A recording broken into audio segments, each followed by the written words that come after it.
Shalom, damai di hatiku. Kembali bertemu dengan saya Pendeta Jonathan F. Lupulalang pada hari Minggu tanggal 9 Juli tahun 2023. Mari kita minta pertolongan Roh Kudus untuk pembacaan dan pemberitaan firman Allah. Mari berdoa.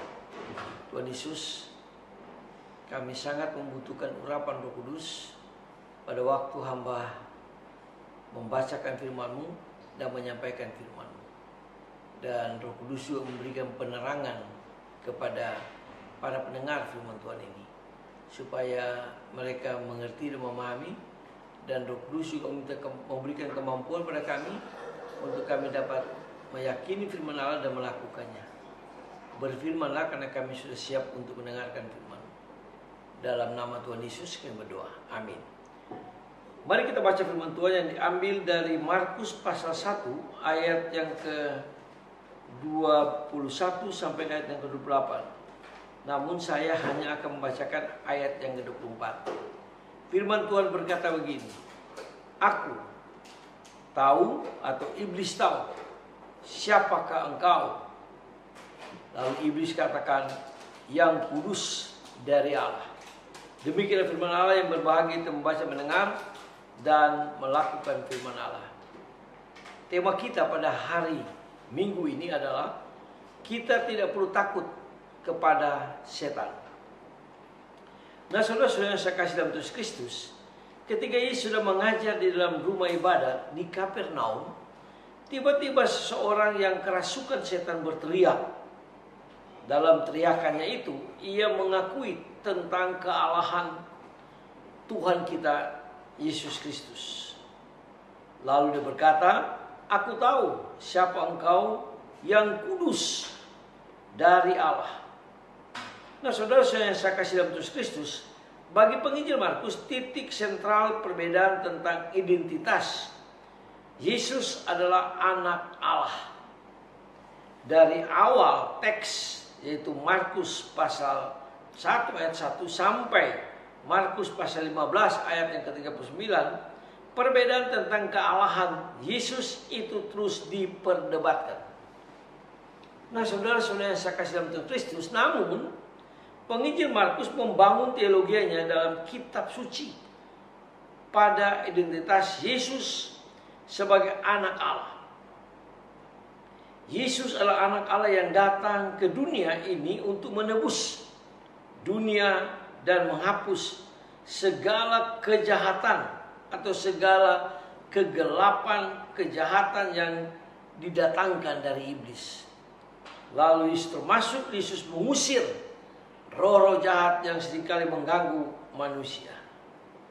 Nah, saudara-saudara yang saya kasih dalam Tuhan Kristus, penginjil Markus berkeyakinan, dan semoga juga menjadi keyakinan kita, bahwa Yesus anak Allah, maka segala bentuk kekuatan pasti akan tunduk kepada Kristus. Setan pasti akan tunduk kepada Kristus. Itulah sebabnya setan mengatakan, aku tahu bahwa engkau Yesus yang kudus dari Allah. Nah, saudara-saudara yang saya kasih dalam Tuhan Kristus, maka tidak ada alasan apapun bagi kita, pengikut-pengikut Yesus, untuk takut kepada setan dan roh-roh jahat. Kita tidak perlu takut kepada setan dan roh-roh jahat, kepada hantu yang seringkali ditakut-takuti oleh orang, tuyul dan sebagainya. Jadi kita tidak perlu takut. Kita pasti ditakuti oleh mereka karena kita mempunyai Yesus Kristus sebagai Tuhan, sebagai Allah, sebagai juru selamat, dan sebagai penolong orang yang percaya. Tema kita tadi, kita tidak perlu takut kepada setan. Dan memang benar. Dan saudara yang sudah menjadi pengikut Yesus, sudah menjadi orang yang percaya pada Kristus, tidak perlu takut pada setan dan roh-roh jahat dan berbentuk-bentuk setan yang bagaimanapun. Setan sudah dikalahkan oleh Kristus. Itulah sebabnya setan juga mengakui bahwa Kristus adalah Allah yang kudus, Allah yang telah datang ke dunia untuk menghancurkan setan dan memberi kemenangan kepada orang yang percaya pada Kristus dan memberi kehidupan yang kekal di surga bagi mereka yang percaya kepada Kristus. Itulah sebabnya kita sebagai orang Kristen, sebagai pengikut Kristus, mari kita mengalahkan setan yang seringkali mengganggu kehidupan iman kita, yang seringkali mengganggu akan dunia ini.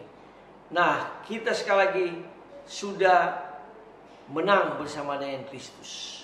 Karena Kristus, dia lahir, dia mati, dia bangkit, dia pulang ke surga. Setan sudah dikalahkan. Jadi Allah menyediakan neraka untuk setan, dan Allah menyediakan surga bagi orang-orang yang sungguh-sungguh percaya pada Kristus. Mari kita tunduk kepala, kita berdoa.